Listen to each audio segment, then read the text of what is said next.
Good morning, my loves. Happy Sunday. Beautiful Sunday here at the lake. It's in the 90s, which is very, very mild for us. So it's definitely a keeper. It is an extremely bright day at the lake. It's gorgeous. It's just lovely. So I hope everybody enjoys their Sunday. Breathe, relax. Tomorrow's Monday. Be ready for it. I had an interesting conversation with a client yesterday, and it was about aging parents. And we all know our parents, family members, raised us, right? Took care of us when we were little. But do you think and realize that at some point in time, you may be asked to step up and take care of your parents? It happens. I know when I was little and I was growing up, my parents were taking care of my mom's grandmother, my mom's dad, later my mom's mom, and an aunt. They did not live in our home at all, but 2 or 3 times a week, we would be driving an hour to the community they lived in to check on them. Definitely on the weekends, usually a couple of times during the week. Yeah. And that went on, oh my goodness, let me think, till I was 7th or 8th grade. Yeah. And that was just the norm. Didn't think anything about it. Grumbled about it a lot because maybe I wanted to go do something else, but wasn't going to happen. So in the 80s, my mom was diagnosed with cancer. My dad had already had a heart attack, and they decided time to retire, which I'm glad they did that. That was wise for them. I was the nurse in the family. Family meeting. Brenda's the nurse in the family. Brenda should go down and look after mom and dad. Oh, okay. And I did. Moved myself and my son to another state to look after mom and dad. She's been gone almost 30 years. I did the math a few minutes ago. And daddy's been gone 11 years. Yeah. And I lived in the same community as they did. I was there when she passed. I was there when daddy passed. And it's a big responsibility. You have the phone calls in the middle of the night, you just do the best you can. And daddy died in 2015. Mom died in 97. Dad died in 2015. I found out I was adopted in 2019. I sort of found out in 97 because the last thing my mom told me on her deathbed was that they weren't my parents. Yeah, that my mom and dad were angels in heaven.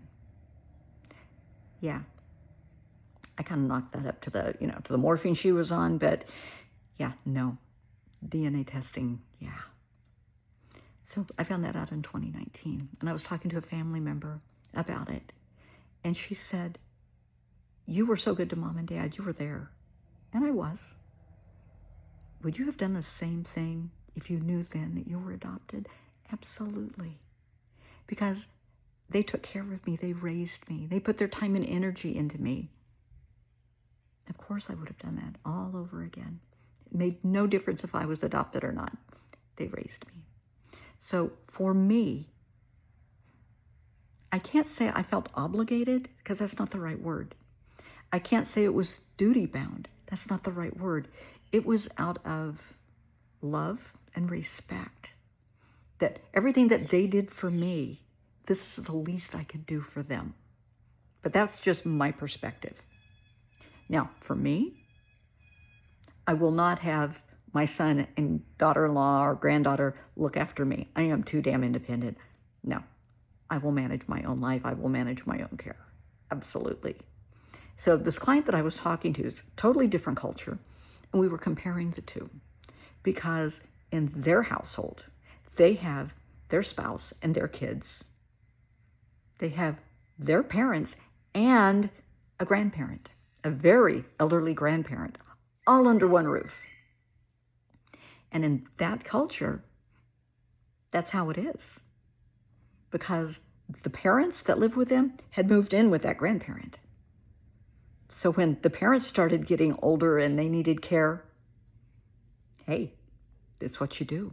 Everybody takes care of everybody. When they got married, they moved in with the parents. Yeah. Every culture is different. And you have to respect that.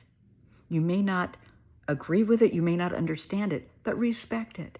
And they had asked me, it's always, because I FaceTime my clients, and they asked me, it's always so quiet. I see your cat, where's your family?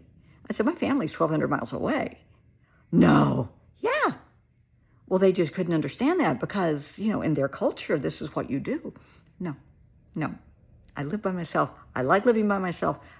No.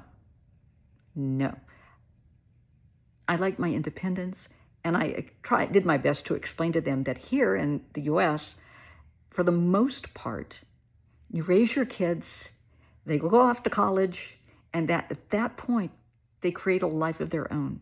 They meet someone, they marry, they have a family, they live on their own. That's their life. They have their family. As a grandparent, you respect that. As I have said so many times, I'm in Switzerland, I have no opinions. That's the secret to be a good mother and mother-in-law. You have no opinions. You smile a lot and you give great presents. And they just could not understand that. How could your son allow you to live by yourself? Because I'm too damn independent, No. I like my independence. I like living by myself. I mean, I love being in a relationship when I'm in one, but I sure as hell don't mind living on my own. I love it. But I want people, the point of all of this is I want you to start having conversations in your family, please. If you have a parent my age, I'll be 67 in August, start having the conversations. Because what if, a lot of what ifs out there, what if they have a stroke? What if somebody has Parkinson's or dementia, Alzheimer? What's the game plan? What if somebody's in a horrible car accident? Have the conversations now. Don't wait till it happens and then you have emotion thrown into it. Don't do that. Start talking about it now. Absolutely, positively have the conversations. If you have several kids in the family, start discussing everything. But make sure the person you're talking about is included. Don't start planning somebody's life for them.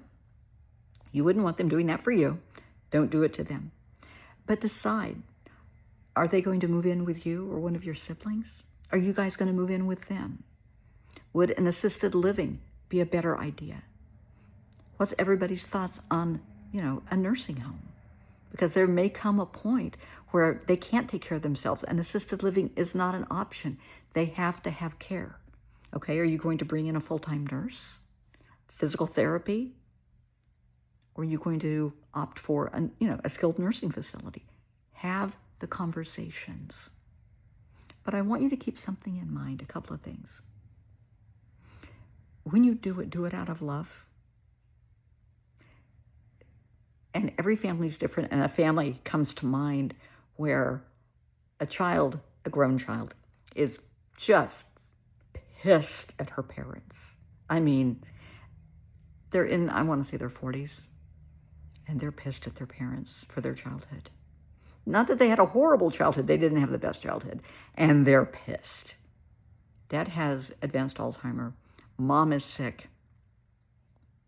And she put them in the crappiest facility she could find. They could have afforded a nice facility, but no, it's revenge.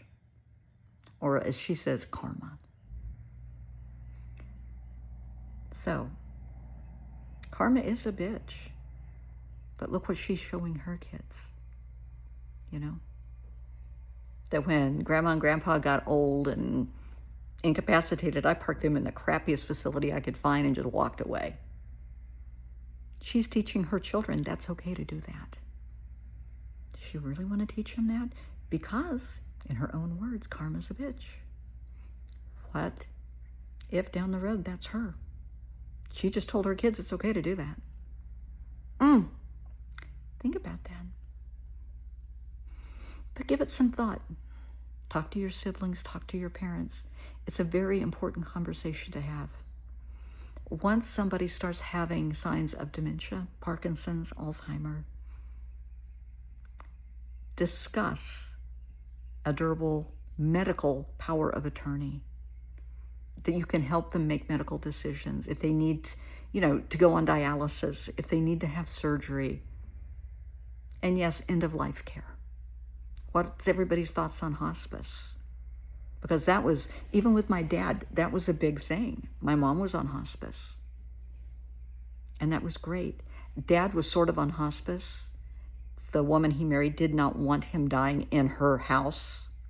So he went from the hospital to a nursing home. He was there not even 12 hours before he passed. Yeah, I thought that was really shitty. I just thought that was horrible. I was there with him. I held him. When he took his last breath, I prayed for him. Absolutely. But I want you to have the conversations. Have them now. Write it down. You can always change it, but have the conversations and write it down. Don't wait until the shit hits the fan and everybody's emotional.